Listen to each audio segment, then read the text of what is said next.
سر دولة قطر وجمهورية مصر العربية. After more than 15 months of relentless war in Gaza, الإعلان عن نجاح جهود الوساطة المشتركة بوصول طرفي النزاع في قطاع غزة إلى اتفاق بشأن تبادل الأسرى والرهائن. hope flickered on January 15th as a ceasefire between Israel and Hamas was announced by Qatari Prime Minister Al Thani.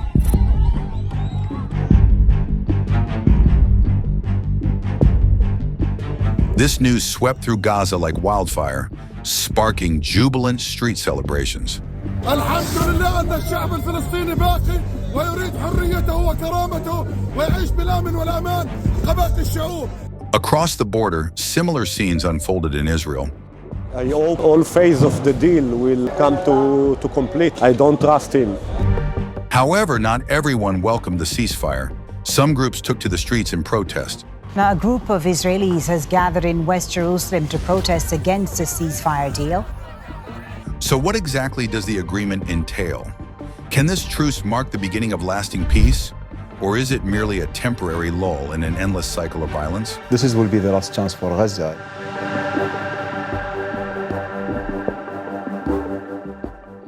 Not in the face of an intensifying strategic competition in the Indo-Pacific and around the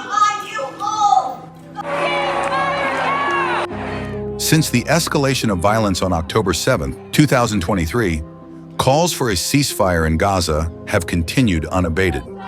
School protests, street demonstrations, and international voices echoed everywhere.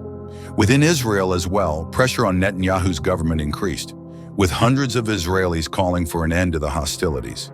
Yet attempts at temporary ceasefires repeatedly collapsed, often dismissed by Netanyahu as delusional demands by Hamas.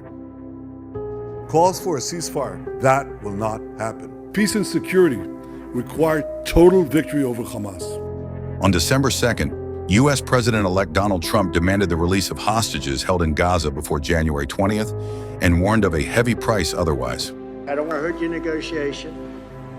If they're not back by the time I get into office, all hell will break out in the Middle East.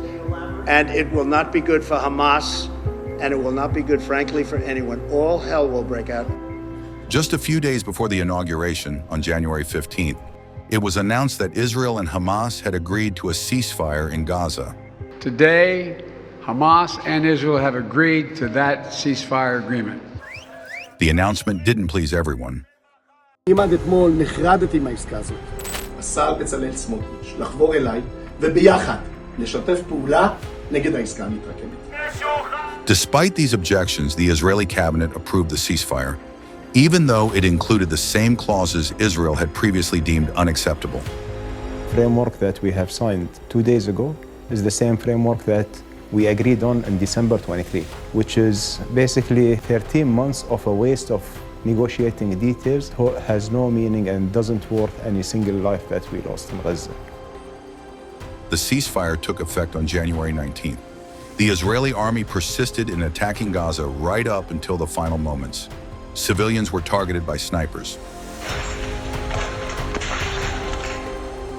Overnight, after jubilant scenes in Gaza, news of a ceasefire, Israeli airstrikes killed over 80 people, according to the Hamas-run health ministry.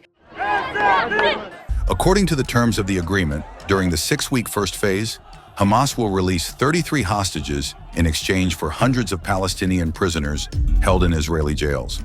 I'm glad to report that the first hostages have just been released. And who knows what's going to happen. The agreement also includes significant troop withdrawals from heavily populated areas of Gaza, allowing greater mobility for Palestinians who have endured displacement for months. Additionally, the first phase aims to increase the delivery of humanitarian aid to address the deepening crisis, including the repair of hospitals, clinics, and bakeries.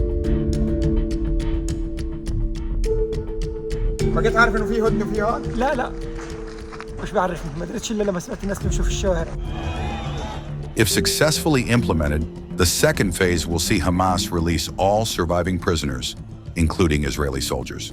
In exchange, Israel is expected to release more Palestinian detainees and fully withdraw its forces from Gaza.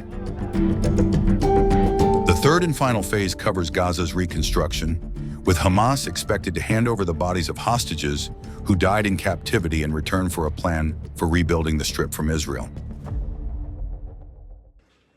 The ceasefire agreement is expected to halt the war temporarily until its terms are fulfilled. However, whether this marks the end of the war remains uncertain. Then are you, Mr. President, that you can keep the ceasefire in Gaza and conclude the 3 phases of this deal? I'm not confident. That's not our war, it's their war, but I'm not confident, but I think they're very weakened on the other side. One of the most contentious issues is governance in Gaza.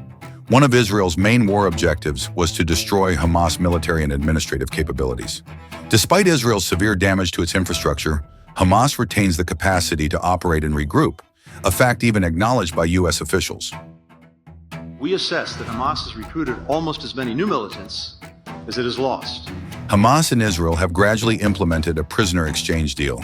Yet the Israeli military claims Hamas has failed to prioritize the release of civilian hostages as agreed. Hamas failed to meet its obligations as part. On the other hand, Hamas accuses Israel of violating the ceasefire by restricting movement in Gaza and continuing airstrikes. Amid deepening uncertainty, a pivotal moment unfolded, further entangling the crisis in Gaza. On January 5th, Trump, in his second term as president, hosted his first foreign guest at the White House and made a statement that shook the agenda. The U.S. will take over the Gaza Strip, and we will do a job with it, too. We'll own it. Reactions came swiftly. راجع على داري حتى لو مدمرة بدي أبنيها ولو دمروها مرة ثانية بدي أبنيها بنستغناش عن شبر منها. I think Jordan and Egypt, they say they're not going to accept. I say they will. But I think other countries will accept also. Following Trump's statements, Hamas announced that it had indefinitely postponed the hostage swap originally scheduled for February 15th. As far as I'm concerned, if all of the hostages aren't returned by Saturday at 12 o'clock, I think it's an appropriate time. I would say cancel it and all bets are off and let hell break out.